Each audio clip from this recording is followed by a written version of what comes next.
What's up, everybody? We're here with Max McKee. We are going to be talking about writing for ads, customs for ads, relationships, mentorship, and all sorts of fun stuff. So stay tuned. Max, welcome and thanks for hanging out with us today. Absolutely. Pleasure. Would love for you to start by telling us a little bit about some of your most recent placements that you've been getting. Most recently, we've got a placement with Citizen Bank. We did a couple with Rocket Mortgage. They've been a sort of a client of ours in a way over the years, past 2 or 3 years. I think they've used 3 or 4 of our tracks, some obscure tracks too, that we weren't sure we're going to find a home and then did through them. So that was pretty cool. Recently, we did season 7 and 8 of a show on HBO called The Big Brunch, featuring Dan Levy from Schitt's Creek. And another show on Hulu, Single Drunk Female, I believe it's called. Yeah. That's been the majority recent stuff. Are you getting mostly instrumental placements or vocal placements or both? Our catalog is 95% instrumental. I would say our placements are maybe 70% instrumental. Are they coming through libraries or do you have a sync Yeah. agent? Yep, Yeah. coming through libraries, and some of it is it's catalog pulls and things like that, and some of it will get a call saying, hey, we know you guys do this thing, can you do a custom track? It's a bit of a mix, 60-40, 70-30, somewhere in there are pre-existing tracks that we would modify to meet the client's needs. They're being pulled from the library. Yeah. Now, you've only been licensing your songs, really. You've only really been in the licensing game for about 5 or 6 years now. Yep. I think 2018 was when my writing partner, Andrew Greason, and I decided, hey, let's really get into this. Prior to that, we were producing artists. I was just making tracks for fun, like just something that I would do if I had free time and I was just sitting around. I would just start writing something and creating without even knowing that there was an entire market for this stuff. So when a mentor friend of mine, Steve Sobchak, he and Andrew started working together on a couple of things, I realized this stuff that I'm working on for fun on my free time is an entire industry unto itself. That was awesome. That was such a cool feeling because I was like, well, I have about 20 ideas that are unfinished that I just would start for fun. And then all of a sudden you can finish those and they become part of your catalog. So yeah, that's one of the most exciting parts about licensing is you can actually, take ideas that you have and make money from them. Going back, say 5, 6 years, then when you first, got into this, what was your journey like? What were the first couple of steps you took? My writing partner was working with somebody just as a session vocalist who was already a couple years into their own journey licensing. He basically was like, hey, listen, this guy that works in the studio next to me, he's been doing really well creating some instrumental and some vocal tracks that are getting, synced up with TV and advertising. Is it something you'd be interested in? We can see if maybe we might be able to get our foot in the door. And of course, I was like, yeah, we get to like hang out and write music together and we can write all different genres and things will work. Yeah, I want to do that. Basically, from there, Steve was generous enough to make an introduction for us. The companies that we started working with were already familiar with my writing partner's work because he was the one doing a lot of the vocals for the tracks that Steve was creating. We kind of had a little bit of an intro there already and a relationship there already. So it was a fairly easy transition for us to kind of, once we had enough tunes to sort of open that door and make that happen. So I mean, that's something to touch on. Relationships. This business is all about relationships. And I think people sometimes overlook that. Obviously the music has to be good, but you also have to have relationships and good relationships. And having a single relationship like that open doors for you that weren't open before. That happens all the time. Maybe talk about how you approach relationships in the business. now I would say at the end of the day, anything we've ever made happen or had happen had come from a relationship, having a connection with somebody, whether on a team in a library or somebody willing to vouch for your work with a company that they had already forged a relationship with, which can be a delicate thing because you're sticking your neck out for somebody. So I don't think we would really be doing much of any of this if we didn't have some friends and some people who not only appreciated the work that we were doing, but were willing to sort of stick their neck out a little bit and say, hey, I got these guys, they do something that I don't do and they do it really well. And I'd like you to meet them and If you can be in the same town and grab a cup of coffee, that's awesome because you can be a human being, but that's not always the case. And so sometimes we've really been able to do what we do because someone was willing to make that introduction. What's interesting about your story is you took a slightly different approach from the beginning in that you weren't necessarily focused on film and TV. You guys were heavily focused right off the bat on ads. That just kind of happened a bit on accident. It seemed like the music that we were doing was just kind of a good fit for that. We didn't do a lot of vocal stuff. We had been producing artists and working together on other people's records for about 4 or 5 years prior, but that was always someone else's music. We didn't really have the songwriting credits to say, hey, let's take this and let's put this over here. So we were writing, 60 to 2.5 minute instrumental tracks that ended up kind of falling into this ad world more so than the TV world. I also think that was just part of the in that we had was sort of focused on that world as well. So it's cool. Does that include a lot of customs for ads? Yeah, I think more times than not, a lot of it's like say a catalog pull, but then customization from that. So, hey, they really like this song. They hate the claps and they need it to be 15 seconds long instead of, 2 minutes. And they need this transition to go from 0 to 100 at the 7-second mark. So you're doing a lot of sort of edits and stuff to try to sync it up to video. We'll also get video and they'll say, hey, is there any way you can just make this tighten up to the video? Are you usually getting a demo fee for that time, or is it usually on spec? Yeah, so if we're doing customs flat out, where we don't know if we're gonna like land the track, there's always demo fees associated with that. And that can vary depending on how much work. If it's like, hey, they want to go 3 different directions and we want you to put something together for those directions, then that'll be a different demo fee than, hey, we just need a 15-second track here that sounds like X, Y, and Z. So it varies, but yeah. If it's just something like, hey, can you just tighten this up to video? Sometimes that doesn't come with demo fees. And what happens if the demo fee, you get paid, let's say you get a $500 demo fee to demo that up for them and mock it up. And then what happens if they don't go with it? Do you get a kill fee? Usually the demo fee, at least in my experience, has been, if you want to take this, this is the fee. Whether you win it or you don't, you'll get this fee. If you don't win it, this is still your fee. If you do win it, you get this, and then whatever else is, obviously the sync fee. And touch on, maybe we're talking about relationships and you're talking about customs and like the mental toughness that it takes to do that. Because I know that there's a lot of voices that can creep into your head and you got to stay focused on the goal, right, to get the placement.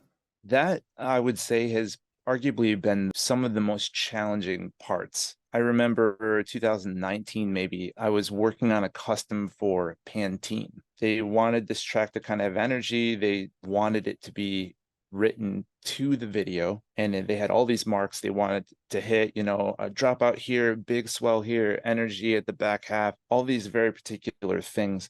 I did 14 revisions on this thing, big ones. I was on the phone with the custom music department at this company with that guy every day, 5-6 times a day, to the point where we hadn't really known each other all that well prior, and we were homies by the end. Both of us pulling our hair out, trying to make this happen. Revision 14, the ad agency approves. Everything's a go. So they send it to Pantene in Brazil. CEO hates it. The whole thing down the tubes. After, a week and a half of going. Now, each revision, thankfully, was associated with a demo fee as well. Not nearly comparable to the sync fee had we landed that track. Relationship building with the custom music guy over there, awesome. And we delivered every single time. And as frustrating as it was, that was the start of us building a relationship. Hey, listen, we know we can trust these guys. We know they're going to deliver. We know they're going to go above and beyond. They're going to work into all hours of the night if need be to make this happen. Call them. That was this, I guess, the silver lining of not necessarily getting that, but building that relationship and that trust to know we're going to go all the way. We're going to make it happen, whatever we need to do. Sometimes it's just arbitrary, somebody's opinion who's making a decision can make or break that. But you bring up a very interesting point. You worked with that company one-on-one with that individual for, 5 times a day, sometimes for, you said, like a week and a half. You started at this point, a week and a half later, you have this serious relationship, full on trust is built. It's frustrating, of course, that the placement didn't land, but when you really look at it, in a week and a half's time, you built up an incredible amount of trust with that company who now put you on their call list.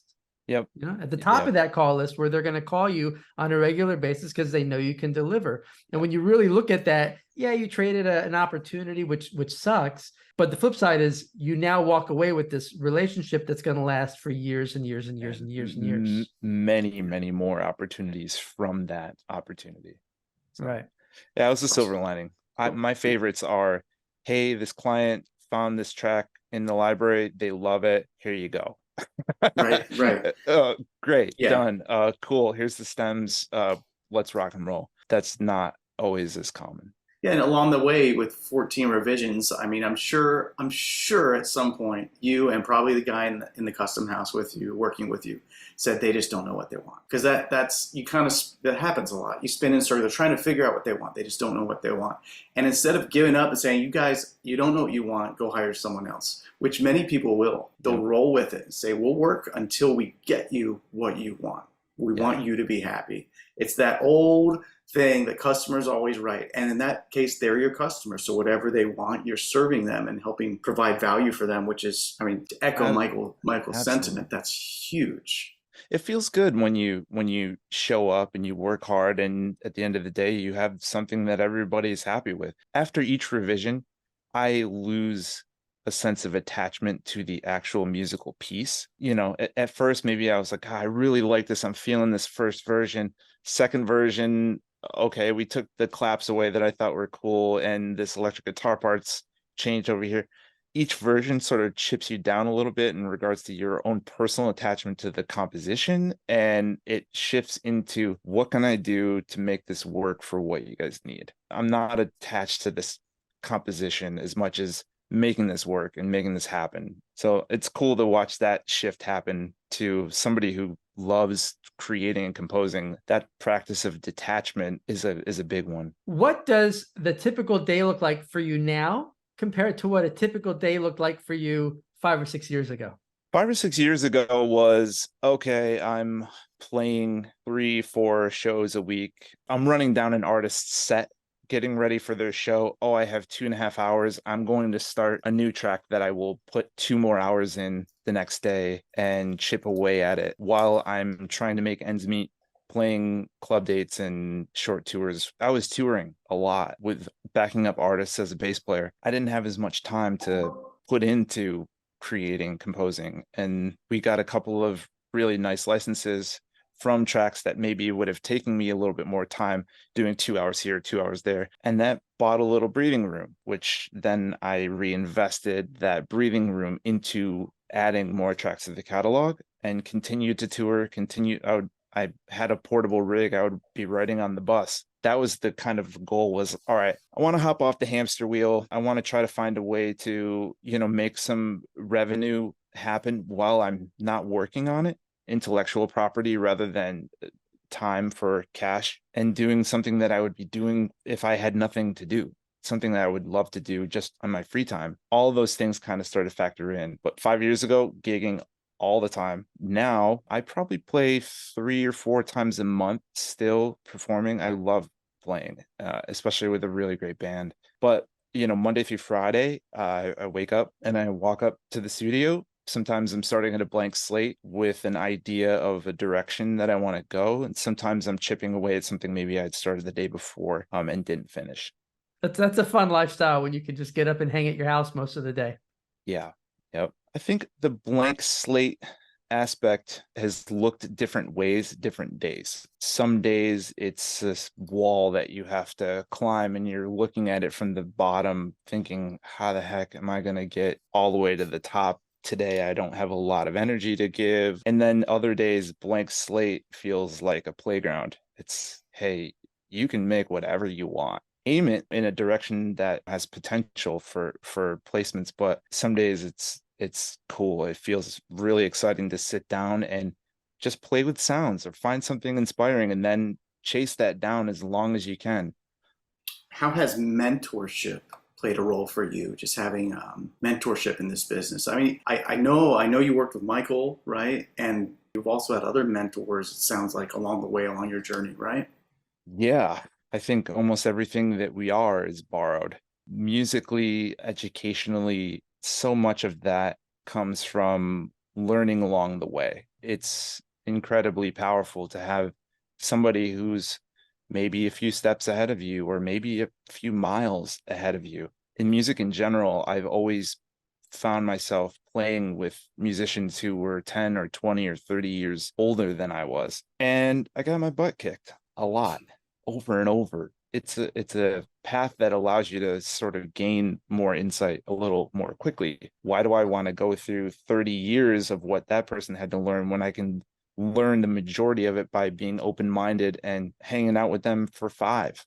So music in general, mentorship is incredibly powerful. And then in regards to sync placements and things, that's offered the avenue to sort of move into that world more quickly. I didn't understand how to arrange a song for sync. I would have a song on loop for 2.5 minutes and then just, whatever, I'll sprinkle something in where this is a vibe. Oh, this is great. That's boring. If you're an editor looking for a 2 or a 4 bar clip to grab until you need 2 or 4 bar clip at the end that feels different. There were some really incredible insights into this world in particular that I didn't know at all. My writing partner, as well as an audio engineer, that was his strength, as well as being a vocalist. I was always a live guy. I was always a performer, and I love recording, but I didn't know how to use a compressor. I didn't know how to use reverb on a send, even. Just kind of getting my butt kicked over and over. Hey man, great song, terrible mix. Stuff like that. If I had been in a position where I was just left to my own devices, I probably would have gotten there. But to have somebody offer you feedback in real time and then offer you a solution, it's hard to compare. It's hard to beat that. That's kind of happened on all fronts. Performing, recording, composing. I wouldn't be halfway where I am without having somebody who is 5 steps ahead to say, hey man, cool. However, here's how you can make this better. Yeah, I think that's something that never ends for musicians that are committed to a business in this business. Think about even top level performers, even the Taylor Swifts and the Bonos, and they're always learning and pushing the boundaries, and they're learning from the people they surround themselves with. You summed it up very well. It's incredibly important. That's one of the really fun parts about working in the arts in general, is that you're a lifelong learner. It never ends. That to me is really exciting, because if that was just it and there's no growing edge, that I don't know how fulfilling that would really feel. But I YouTube things every day. I'm looking things up, I'm Googling things, and I'm trying to learn and gain more insight. And that's way more interesting to me than just playing it safe and repeating the same patterns over and over again. That would feel stifling, I think. When you're a doctor, they call it a practice because you're practicing constantly to figure out, like, every patient is different. Hopefully you're more practiced. Well, right, but like you could be presenting symptoms, and the same symptoms I have for something, and if the doctor needs to diagnose you versus me, they're just going through the motions and practicing and trying to figure out what's wrong with you, what's wrong with me. Music should be a practice. You should all be doctor. Maybe that's why Dr. Dre is Dr. Dre. I don't know. You hit on one thing earlier that I just want to bring back, is you mentioned investing. Like, you invested your time, you were investing when you were out on tour with these different artists. You had 2 hours before the show, you'd invest that into diving into your computer and not maybe going to the cafe down the street, and getting a scone or something like that. You were utilizing that time, even in between all the additional work, to invest into growing your catalog. I think that's a very important thing to talk about, because we hear a lot of musicians, who have full-time jobs. They'll come to us and they'll say, I just don't have the time. I'd love for you to talk a little bit about how you utilized your time, especially out on the road, especially on a bus, especially in hotel rooms and whatnot, to be able to build the initial songs that you utilized in your catalog. For me, throughout my life, music has been a sanctuary of sorts, a place that I can go that is full of potential and where you can be creative, you can be yourself. It's peaceful. A lot of times, especially, you're just working on something, if you're collabing with someone or you're working on your own, got headphones on, you're in it, you're in flow, hopefully. Finding that allowed me to sort of be inspired to use the gaps that I had in otherwise sort of stressful situations of being on tour, learning a bunch of songs, prepping, practicing. Okay, I've got 2 hours. I'm just going to dive into something. For me, it felt like an outlet. I found that that was extremely beneficial in regards to investing because it was actually giving me energy at times. So I found that I would use the gaps outside of work or trying to make ends meet or whatever to get in there and play, to express. Turns out playing can make some really usable, fun things that other people will also maybe feel the spirit of through playing. I think it's also incredible that you could be getting paid while you sleep and make money while you're not working. Building a catalog feels a little bit like having money in the bank. That's an assumption that the track will sell, which doesn't always happen. Having things in the catalog and actively putting more things in the catalog feels at least like there's more potential for placements than there was prior to that track going in or prior to that album getting dropped. So we're getting songs placed that we made 4 or 5 years ago that are just now for the first time getting placed. Songs that I would listen to and be like, wow, that was interesting. I don't remember really doing that one. It sounds like I was at my old house over in the east side. It sounds like that space. Here it is, 4 or 5 years later, that song is on a national broadcast. And it's like, it's cool. It's cool. It really does feel like an investment. You're putting in some time now for the potential to generate revenue and to have your song heard by, countless people later. I think that's been a pretty fun experience, honestly. That's awesome. I love it. What's that thing hanging on your wall in the background? I'm curious. That is the Sync Titan Award that you guys were gracious enough to send over my way. Yeah, so it was a pretty cool experience opening this up to make the mark and to sort of be acknowledged for, having placed these tracks over time. It's fantastic. So thank you guys. It's looking good on the wall. It's got some compliments already.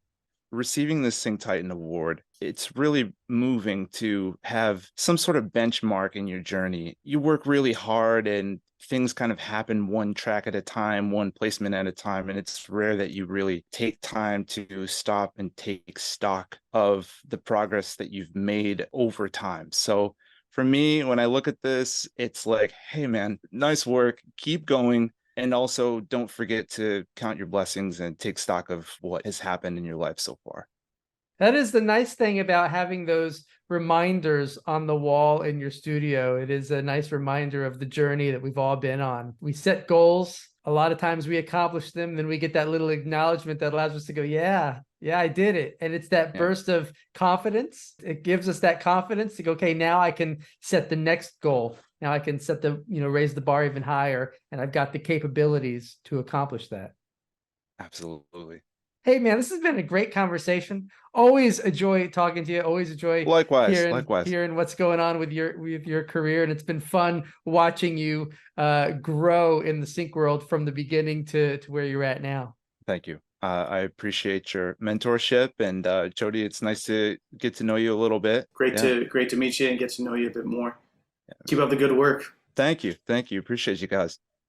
If you would like to join a thriving community of elite sync professionals dedicated to ensuring each other's success in sync licensing, then Elite Music Coaching invites you to join Sync Titan. That's right. And inside this community, you're going to have opportunities to connect directly with sync professionals like music supervisors, sync agents, and music library reps in our monthly virtual meetup and networking events. You're going to be able to get coaching directly from Jody and myself. We have listening sessions, and we also have meetups where you can connect with other collaborators all throughout the world. Also, we post opportunities for you to submit your music to films, TV shows, trailers, commercials, video games, podcasts, web series, and more. As a Sync Titan member, you're also eligible to receive a Sync Titan award. So make sure to click the link below or above or to the side or wherever it is on this channel so that you can learn more about Sync Titan and how you can become a valued member of this community.